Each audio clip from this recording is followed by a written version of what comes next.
of the second speaker or second personality who had a great impact on my life, and that was Dr. Israr Ahmad. Dr. Israr Ahmad, may Allah grant him Jannah, he was one of the best Urdu-speaking orators in the world that I know of. So I traveled all the way to Pakistan in 1991 to meet Dr. Israr Ahmad. He was a medical doctor. He wasn't trained in any Islamic institute or Islamic university. He was a medical doctor inspired by Maududi, Jamaat Islami, went to Tabligh Jamaat, they started his own organization, Tanzim Islam. I went to Lahore to meet him. And I was shocked at his simplicity. The command that he has over the Quran. He also speaks in English, but mainly in Urdu. And I was impressed by it. So I purchased all his video cassettes and added to the video cassette library. And to cut the story short, I learned many things from him. I'll just mention two important things I learned.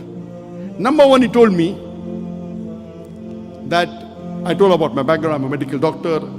I've just passed. And in 1991, I finished my medical studies and I was doing my internship when we started the organization. In 1991, in 1990, I finished my medical studies.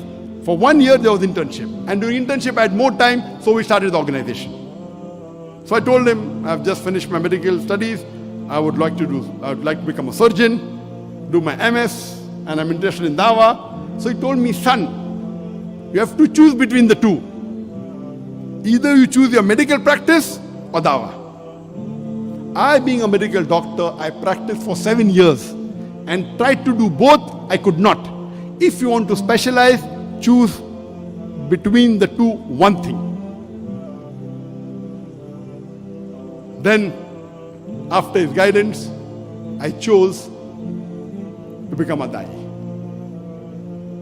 The second thing I learned from him was, he told me that if you want to become a Dai, see to it that you make your personal needs the minimum. I said, why? He said, if you make your personal need the minimum, with the least amount of monthly requirement, you can speak the truth more easily. You won't have to depend on anyone. You won't have to depend on please someone who's paying your salary.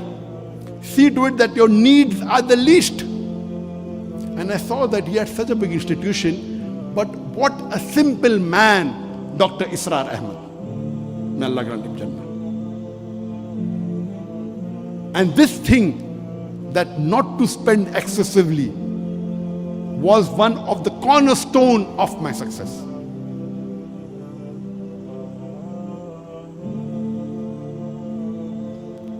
Just in case I forget, towards the end I may tell you, but today I require only 2,000 ringgit a month for me and my wife to survive.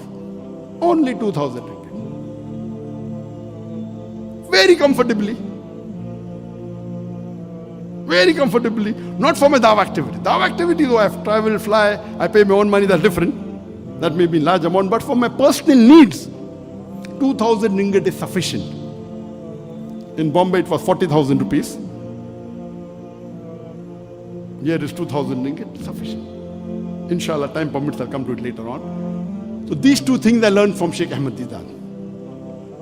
And when I came back, I told my parents. Initially, when we started the organization, Islam Research Foundation, I told my parents I will only be giving 2 hours a week. Because once I finished my internship, when I joined the MS surgery, I have to be there 24/6 or 6.5. Maybe I get half a day in a week free. So I spend some time with my family and 2 hours in this organization. But then I decided I will not do my post-graduation. I told my parents, I want to give 2 hours a day for Dawah and the balance time for my medical practice. My father had a roaring practice. My elder brother, Dr. Muhammad Naik, also was a doctor. And my brother, he was a very good orator. So when Sheikh Ahmad Didat came, he was the MC because he was the Secretary General of his medical college. Very good orator. Not an Islamic speaker, but a general orator. So that's how Sheikh Didat was impressed. So I told my parents, 2 hours dawah, remaining medical practice.